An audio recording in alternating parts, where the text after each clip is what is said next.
Bank two bank channel में guys. तो मैं आपका भाई डांसर विकास भाई आपके लिए मैं न्यू डांस वीडियो लेके आया हूँ जो कि बहुत फेमस चला इस टाइम। बिना समय गवाए हमारे चैनल को सब्सक्राइब किया, अगर हमारे चैनल को सब्सक्राइब नहीं किया प्लीज़ सब्सक्राइब कीजिए, हमारे बेल आइकन दबाएं ताकि हर एक वीडियो सबसे पहले आपके नोटिफिकेशन पहुँचे।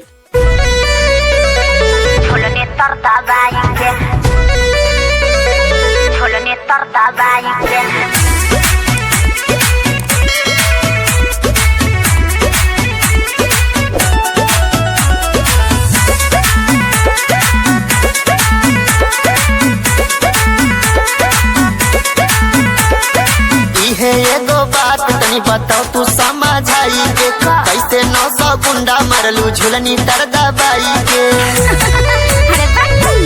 है एगो बात तनी बताओ तू समझाई के कैसे 900 गुंडा मरलू झुलनी तर दबाई के राज आज झुलनी के जय तू बताई के राज आज झुलनी के जय तू बताई के जनवा तोहरे जाई झुलनी तर दबाई के जनमा तोहरे जाई झुलनी तर दबाई के जानी जाई बराज महाराज लगे जाई जानी जाई बराज महाराज लगे जाई के अब के जनमा तोहरे जाई झुलनी तर दबाई के अब के जनमा तोहरे जाई झुलनी तर दबाई के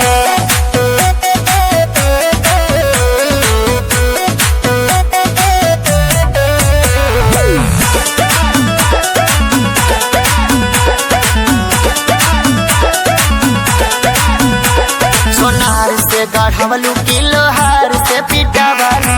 अरे जाना अपन काम करो। इतनी बड़ी झुलनी कैसे नाक पे चढ़ावलू? सब तोहरे बता दी। सोनार से गढ़वलू किलो हार से पिटावलू। इतनी बड़ी झुलनी कैसे नाक पे चढ़ावलू? ये सोची सोची हम घूमी पागल आई के, ये सोची सोची हम घूमी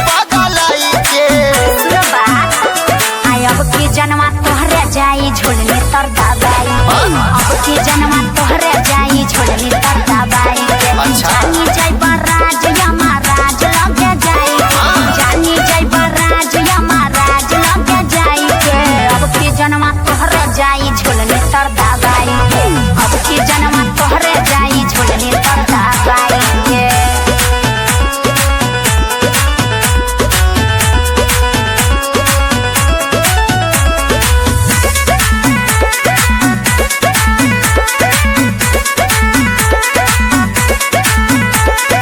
जहाँ तो है गाइस, उम्मीद करते हैं कि आप लोग को डांस अच्छा लगा। अगर अच्छा लगा है तो हमारा डांस अच्छा लगे तो हमारे चैनल को सब्सक्राइब जरूर कीजिए और कमेंट में बताइए कि कैसा डांस लगा है और किस गाने पे चाहिए।